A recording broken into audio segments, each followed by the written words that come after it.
Професор Величанец, како ја оценувате одлуката на Врховниот суд специјалното јавно обвинителство да не може да покренува обвиненија после истекот од рокот од 18 месеци? Ако Врховниот суд имаше забелешки, како што сега практично ги изнесе, тоа требаше да го направи барем пред година дена.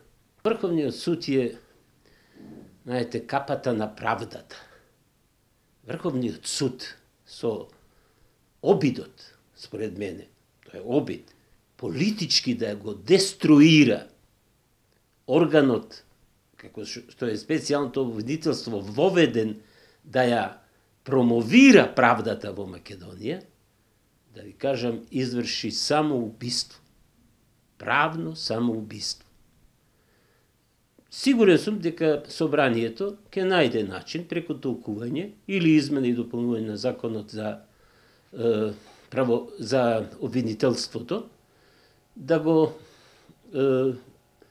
така да речем оневозможи овој упад според мене во правниот систем од страна на Врховниот суд со измена на закон или толкување на закон, а впрочем сите забораваат дека обвинителите во специјалното обвинителство се обвинители избрани по редовен пат како било кој обвинители. И можат истите тие случаи, значи ги водат овластени обвинители, и истите тие случаи да ги превземе редовното обвинителство и да продолжи судењето. Не може да се смета тој рок од денот кога специјалното јавно обвинителство ги превзел физички снимките.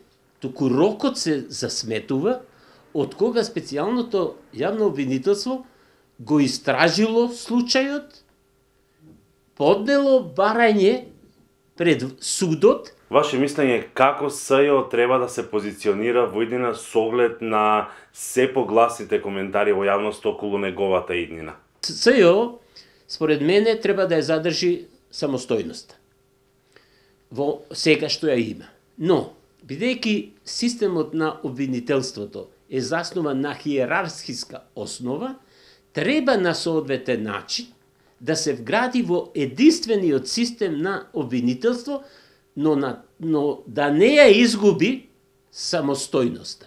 Бидејќи се уште системот на обвинителството не е очистен, да речам. Се уште во него има кадровска структура која е резидиум на партизираното обвинителство. И професор Величанец, за крај, дали Македонија може да ги стаса роковите до јуни, кога треба да биде објавен извештајот од страна на Европската Унија во делот на реформите, особено во правосудниот систем? Значи, за мене се смета дека сме ги исполнили условите, ако ги донесеме основните закони, кои ни се определени како предуслов за почеток на преговорите, и почнеме со нивно почетно спроведување. А мислам дека сме поприлично напред, остануваат уште неколку закони од областа на правосудниот систем, кои се донесуваат со двотретинско мнозинство, и сега се објективно јави еден проблем. Дел од партиите кои го сочинуваат двотретинското мнозинство се најдоа како да речем, односно нивни членови се најдоа на удар, односно